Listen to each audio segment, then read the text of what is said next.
So first property, if you take the first unique feature of carbon is catenation. Catenation அப்படின்னாலே chain farming கெப்பாசிட்டிங்கிற word தான் catenation அப்படின்னு சொல்லுவாங்க. Catenation means it is a binding of an element to itself with other element through covalent bond. So normal meaning catenationக்கு chain forming capacity இருக்கும். நம்ம இங்கே subject wise பார்க்கும்பொழுது catenatingனா ஒரு carbon இன்னொரு கார்பனோட கோவேலண்ட் பாண்டோட லிங்க் ஆகிறது தான் கேட்டினேஷன்னு சொல்லுவாங்க. அப்படி லிங்க் ஆகும்பொழுது they will form open chain ஸ்ட்ரக்சராக இருக்கலாம், க்ளோஸ்டு ஸ்ட்ரக்சராகவும் இருக்கலாம், இல்லை closed chain or open chain ஸ்ட்ரக்சராகவும் இருக்கலாம். Carbon is the most common element which undergoes catenation and forms long chain compounds. They will form long chain compounds. Carbon atom links repeatedly to itself through covalent bond. So இப்படி ரிப்பீட்டடாக link ஆகும்பொழுது இப்போ carbon பார்த்தீங்கன்னா பிரான்ச்டாக இருக்குது, ஒன்று பார்த்தீங்கன்னா இன்னொன்றுலேருந்து branches வருது. So branched chain அது. இன்னொன்று வந்து லீனியர் செயின் அப்படியே ஸ்ட்ரைட்டாக இருக்கும். ரிங்னா 3 கார்பன் சேர்ந்தா ஒரு ரிங், 4 கார்பன் சேர்ந்தா ஒரு ரிங். அதுக்கேற்ற மாதிரி we have names also. This is catenation.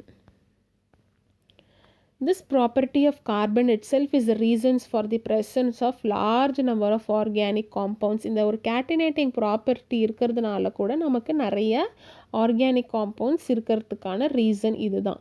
So only organic chemistry will deal with this catenated compounds. So இந்த catenated compounds பற்றி நம்ம எங்கே நிறைய படிக்கலாம்?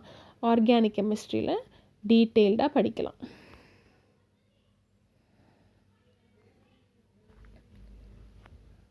Next, for example, starch and cellulose contain chains of hundreds of carbon atoms. இப்போ starch and cellulose எடுத்திங்கன்னா அது ரொம்ப காம்ப்ளெக்ஸான ஸ்ட்ரக்சர். ஸோ அதில் எவ்வளோ கார்பன் இருக்குது? அந்த கார்பன் செயினில் ஹண்ட்ரட்ஸ் ஆஃப் கார்பன்ஸ் ஆட்டம் இருக்குது. Even plastics we use in our daily life or macro molecules of catenated carbon compounds. Next is tetravalency, which is very very important. இது நீங்கள் higher class 12th போகிற வரைக்கும் இந்த unique features நீங்கள் மறக்கவே கூடாது. ஏன்னா 11th and 12th ஸ்டாண்டர்டில் you are having this organic chemistry. So இது புரிஞ்சாதான் உங்களுக்கு 11th and 12th புரியும். Another versatile nature of carbon is its tetravalency. So கார்பனோட வேலன்சி 4. எப்படி நம்ம வேலன்சி 4ன்னு சொல்கிறோம்? Atomic number of carbon is 6. So electronic configuration 2, 4. So K ஷெல்லில் 2 electron, L ஷெல்லில் 2 எலக்ட்ரான். இப்போ நம்ம எப்போ வந்து ஸ்டேபிள்னு சொல்லுவோம் ஒரு ஆட்டமை? 8 எலக்ட்ரான்ஸ் அவுட்டர் மோஸ்ட் ஷெல்லில் இருந்தால் தான் நம்ம ஸ்டேபிள்னு சொல்லுவோம். ஸோ ஆனால் நமக்கு 4 எலக்ட்ரான் தான் இருக்குது. அப்போ எப்படி இது ஸ்டேபிள் ஆக்குறது? ஒன்று இந்த 4 எலக்ட்ரான் ஆட் பண்ணலாம், அப்போ 8 ஆகும். அப்படி இல்லை அப்படின்னா இந்த 4 எலக்ட்ரானுமே நம்ம ரிமூவ் பண்ணணும். ஸோ ரெண்டுமே கஷ்டம் இல்லை.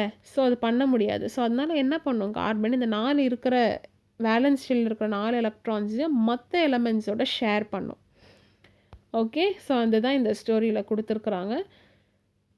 ஸோ ஷேர் பண்ணுறது it will become octet.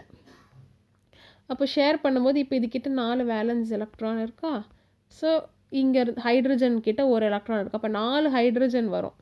4 hydrogen வந்து சேர்ந்து ஒரு பாண்ட் ஃபார்ம் பண்ணும். ஒரு பாண்டுங்கிறது 2 எலக்ட்ரான். ஸோ இங்கே ஒரு பாண்ட், இங்கே ஒரு பாண்ட், இங்கே ஒரு பாண்ட், இங்கே ஒரு பாண்டு க்ரியேட் ஆகி CH4ன்ற மீத்தேன் மாலிக்யூலை ஃபார்ம் பண்ணும். புரியுதா? இதுக்கு பேர் தான் tetravalency. So mutual sharing. Carbon ஒரு எலக்ட்ரான் கொடுக்குது, ஹைட்ரஜன் ஒரு எலக்ட்ரான் கொடுக்குது. ஸோ மியூச்சுவல் ஷேரிங் ஆஃப் எலக்ட்ரானை தான் நம்ம கோவேலண்ட் பாண்டுன்னு சொல்லுவோம்.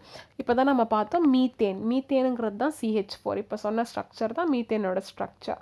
Carbon atom share its 4 valence electron with 4 hydrogen atom to form 4 covalent bonds. So they are tetravalence. இப்போ பார்த்தீங்கன்னா கார்பன் சுற்றி 4 வேலன்ஸ் எலக்ட்ரான் இருக்குது.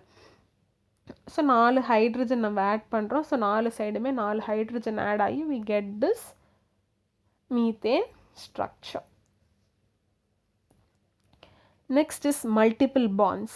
So as seen above, the tetravalent carbon can form 4 covalent bond. With this, the tetravalency carbon is able to combine with other elements or with itself through single bond, double bond and triple bond. So இந்த டெட்ராவேலண்ட் கார்பன்றதுனால 4 covalent bond இருக்குது. அப்போ பார்த்தீங்க அப்படின்னா இந்த கார்பனால்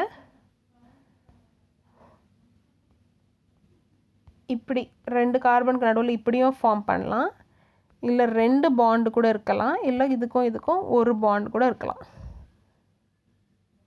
so triple bond, double bond and single bond.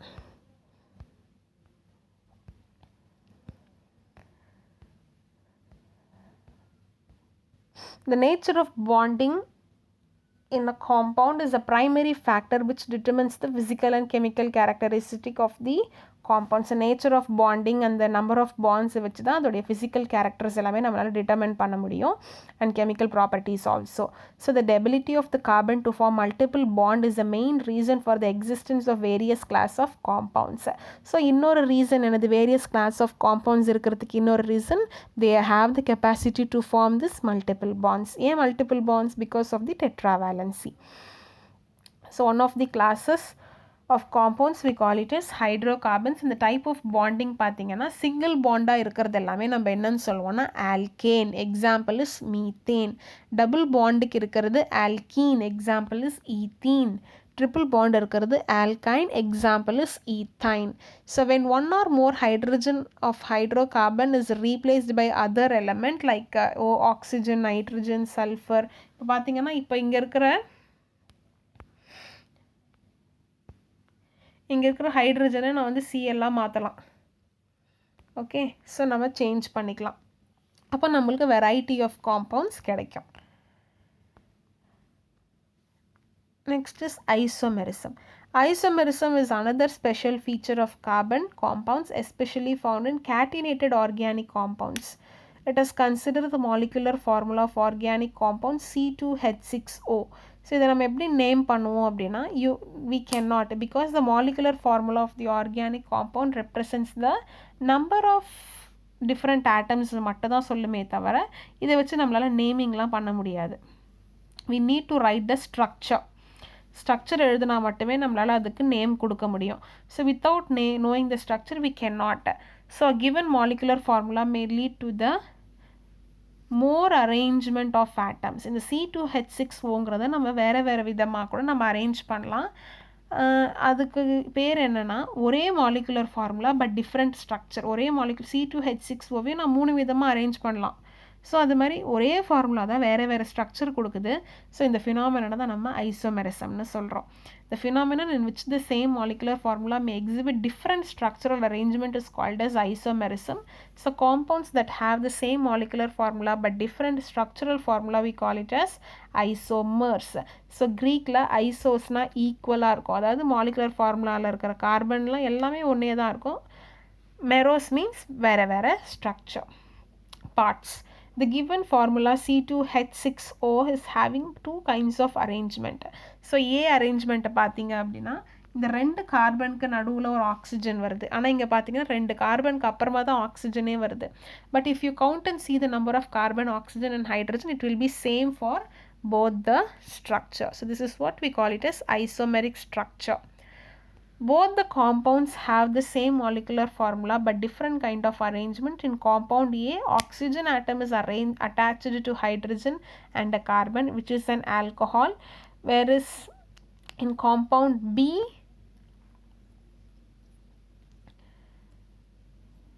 the oxygen atom is attached to 2 carbon atoms which is an ether. So these compounds have different physical and chemical properties. All that we will see in our higher classes. So with this we are stopping here. In the next class we will see the allotropes of carbon.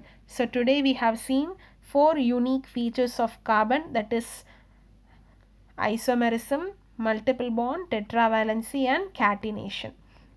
And then classification of carbon compounds, that is organic carbon compounds and inorganic compounds of carbon, and then the discovery of carbon milestone. So who were all involved and how they identified this carbon we saw. Next class we will see the allotropes of carbon. Do your assignment. Just complete your classwork, children. Thank you.